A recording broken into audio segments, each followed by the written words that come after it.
அமெரிக்காவில் பீட்டில்ஸ் வருகை. 1964 பிப்ரவரி 7 அன்று உலக புகழ்பெற்ற பிரிட்டிஷ் இசைக்குழு பீட்டில்ஸ் முதன்முறையாக அமெரிக்காவில் காலடி வைத்தது.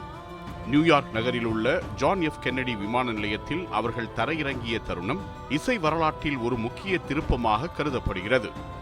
ஜான் லென்னன், பால் மெக்கார்ட்னி, ஜார்ஜ் ஹாரிசன் மற்றும் ரிங்கோ ஸ்டார் ஆகிய நால்வரும் விமானத்திலிருந்து இறங்கியவுடன் ஆயிரக்கணக்கான ரசிகர்கள் உற்சாக கத்தல்களுடன் அவர்களை வரவேற்றனர்.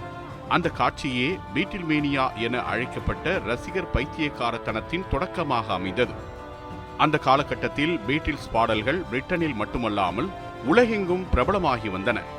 ஆனால் அமெரிக்காவில் அவர்களின் வருகை அந்த புகழை ஒரு புதிய உச்சத்துக்கு கொண்டு சென்றது. இசை, ஆடை, முடி அலங்காரம் போன்ற பல துறைகளிலும் அவர்கள் தாக்கத்தை ஏற்படுத்தினர். பீட்டில்ஸ் அமெரிக்கா வந்ததன் முக்கிய நோக்கம் தொலைக்காட்சி நிகழ்ச்சிகளிலும் நேரடி இசை நிகழ்ச்சிகளிலும் பங்கேற்பதே ஆகும்.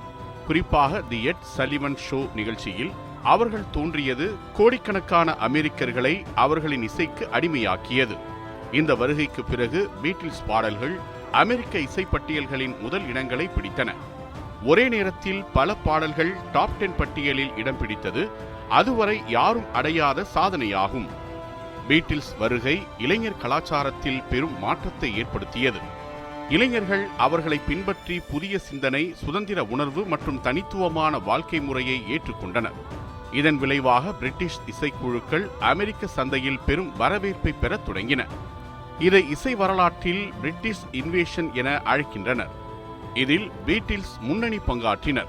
எனவே 1964 பிப்ரவரி 7 அன்று நடந்த பீட்டில்ஸ் அமெரிக்க வருகை ஒரு இசைக்குழுவின் பயணம் மட்டுமல்ல, அது உலக இசை, கலாச்சாரம் மற்றும் இளைஞர் மனநிலையை மாற்றிய ஒரு வரலாற்று சம்பவமாக இன்று வரை நினைவு கூறப்படுகிறது.